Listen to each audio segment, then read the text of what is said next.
last session of the morning. GDPR, the big thing that's looming. I think I tried to do a rough calculation, and I think there's about 170 days to go before GDPR emerges, but there are still quite a lot of unanswered questions as far as I understand it. But everything you need to know about GDPR in the next 15 minutes. Let me warmly welcome to the stage Sacha Wilson from Bristows, senior associate there. Thank you, Sacha. Thank you. So hello everyone, I'm Sacha. I'm from a law firm in London called Bristows. As if being a lawyer doesn't make me unpopular enough, I also have to talk to you about the GDPR.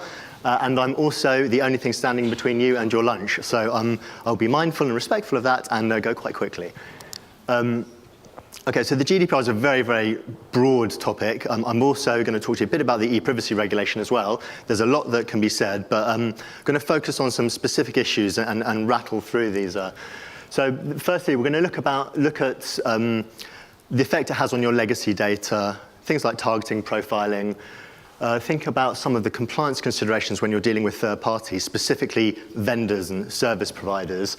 And then finally, have a look at collecting data via third parties, so particularly collecting data from a publisher, that type of thing. Now, but there's an initial overarching point I wanted to make. In this area, lawyers, and we have two stereotypical lawyers here, they are notorious for saying it depends. So if you ever deal with your in-house legal team or your lawyers and you're wanting advice on the GDPR, you may get very frustrated, say, oh, it's a grey area, it depends, and so on. So something I'm trying to do certainly is to try and avoid saying it depends, but that is very difficult because it often does depend. One thing about the GDPR and ePrivacy is it's very new. They're still arguing about it in Europe, the regulators and the legislators and so on, particularly with the ePrivacy regulation as well. So getting clarity is incredibly challenging. So if you do get told it depends by a lawyer, just be sympathetic. That's all I'd ask. Okay, so I've split this up into the GDPR and the ePrivacy regulation. Now, a lot of people get confused between the interaction between the two. The best way to think about it is the GDPR is the underlying baseline law which applies to all personal data, and personal data is very broad in Europe. It includes obvious identifiers like name and address and so on, but also online identifiers, cookie IDs, IP addresses, and things like that. The ePrivacy regulation sits on top of that as a very specific piece of law which adds some additional requirements, in particular consent for certain specific use cases, so cookies being an example. So if we look at the GDPR first, the first thing to notice, so when the GDPR applies, so it's already in force, but it will apply from May next year, it will apply to all data you already have. So all legacy data on all your databases are automatically within scope. Now, one challenge of that is, as some of you might know, the standard for getting consent, if you need it, is raised quite a bit under the GDPR. So there are more things you have to do, more information you have to provide to people, more records, more verification required. So that presents a bit of a challenge for data you've already got if, for example, it hasn't been appropriately permissioned. So as a result of that, many brands are going through an exercise of re-permissioning and trying to raise the level of consent they have over their data. But that has to be approached with caution because approaching someone to request them to opt in, that is itself marketing. So you have to have sufficient consent under the current law in order to be able to do that. The other thing that people get very scared of under the GDPR is profiling. Now, profiling is defined under the GDPR. Basically, profiling is segmentation. It involves looking at data and trying to infer what someone's interests are. That's all profiling is. It's a bit of a red herring, actually, to think profiling is particularly problematic under the GDPR. Things get a bit challenging from a compliance perspective when you're making decisions about people which could significantly affect someone. Now, the legislation was designed to cover things like being automatically denied a mortgage, or if your CV gets automatically screened and you're denied a job opportunity, that type of thing. But it's defined quite broadly, and the regulators have taken a very broad interpretation and think that it could cover things like behaviorally targeted adverts. If, for example, someone's got a gambling problem and they're repeatedly targeted with gambling ads, you could see how that would negatively affect someone. Now, there's a lot of work and clarity to be had in this, and it is a bit of a grey area, and I'm afraid it does depend. So, but that's something to be aware of. Now, in terms of the ePrivacy regulation, there is a current ePrivacy directive, as you might be aware, that's implemented differently in all the different member states. That's going to be replaced in the same way the GDPR will replace data protection law. And that will be replaced by the ePrivacy regulation. The idea is that that will harmonize the position across Europe. Now, of most relevance to the people here are the areas of direct marketing and cookies under the ePrivacy regulation. Now, a lot of people say it's just cookies, but actually it's much broader than that. It's any accessing of data from someone's device, so things like browser fingerprint, device fingerprinting, any type of accessing of the device would be caught by it. And what the ePrivacy regulation basically does is impose a consent requirement. So under the GDPR, you don't always need consent to use data. There are other ways in which you can justify it. But the ePrivacy regulation can sit on top and impose a consent requirement in certain cases. Now, there are a few slightly curious things under the draft ePrivacy regulation, and they're currently arguing about it in Europe.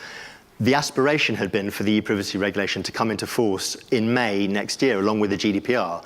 But because of the controversy and the lobbying that's going on, that date's been put back, and it's looking more likely that it won't come into force until 2019. One of the helpful things of it, aspects of the ePrivacy regulation, are there are more exceptions to the consent requirements for cookies and similar technologies. Analytics is a good example. So strictly speaking, under the current law, you need to get consent if you're using a cookie to perform analytics. So Google Analytics, something as simple and straightforward and common as that, theoretically you need to get prior consent. That's a bit ridiculous because aggregated analytics, how can that invade someone's privacy? And that's been lobbied very heavily. And helpfully, in the latest versions of the ePrivacy regulation, that type of cookie is specifically carved out, so you wouldn't need consent from that. However, the last bit I've put on the deck there, that's one of the most controversial aspects, and that's caused one of the greatest amounts of lobbying under the ePrivacy regulation. There is a specific prohibition against requiring someone to consent to giving up their data as a condition for accessing your service. Now, if you think about that in a social media setting, for example, that's incredibly challenging to business models. The regulators, they say, well, we're not prohibiting people setting up an alternative subscription model or a paid model and so on. But it's being incredibly heavily lobbied. And again, it does depend. And there's a bit of lack of clarity as to where that's going to end up. But I would put that as a significant red flag and something to look out for. OK, now another aspect to be aware of, there is a distinction between controllers and processors. That is the current law and is a very well-established position under data protection law.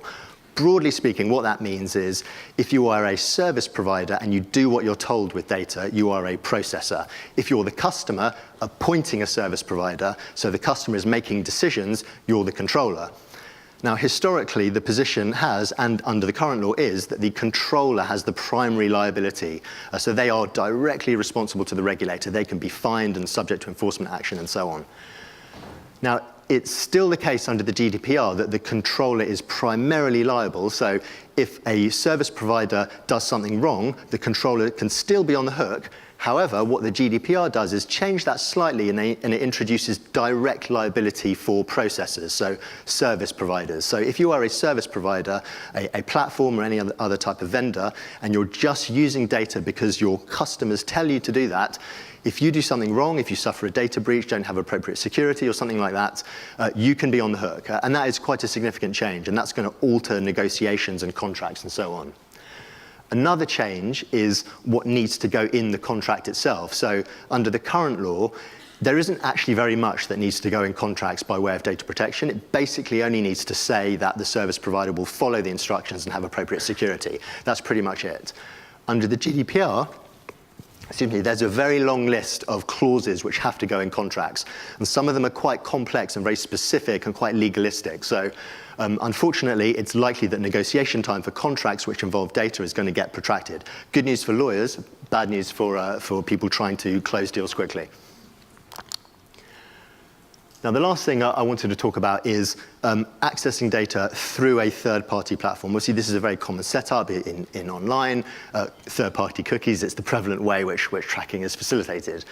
Now, the ePrivacy generally, and this is the current position, I should add, that requires, as a general principle, that notice is given to people and consent is obtained from them when any information or data is accessed from their device. Now, obviously, an ad tech vendor won't have a direct relationship with the end user because they are not the publisher. The publisher has the direct interface with the end user. So the ad tech vendor, the intermediary, and that's any type of intermediary, even in a connected TV environment, if the ad tech vendor is somehow accessing data through the device, they're not able to provide that notice and get that consent. And that presents somewhat of a challenge. So we generally have this position, and this is recommended by the ICO, the regulator in the UK, that if you're a vendor or an intermediary in that situation, the best you can do is try and get the publisher or the party with the direct end-user relationship to give the notice and get the consent on your behalf. So you put in your contract an obligation on them to give notice and get consent. So that's why in an online environment, if you look at a publisher's cookie policy, that's why you'd see a long list of third-party cookies, because the third parties need the publisher to do that. Now, it's interesting how that will develop in connected TV, because obviously there's somewhat of a challenge to provide notice in a TV experience. So again, it depends, and market practice is developing. So the last thing I'll leave you with is the concept that it depends, and the request to be sympathetic with your lawyers when they struggle to provide you with certainty and clarity. Thanks very much.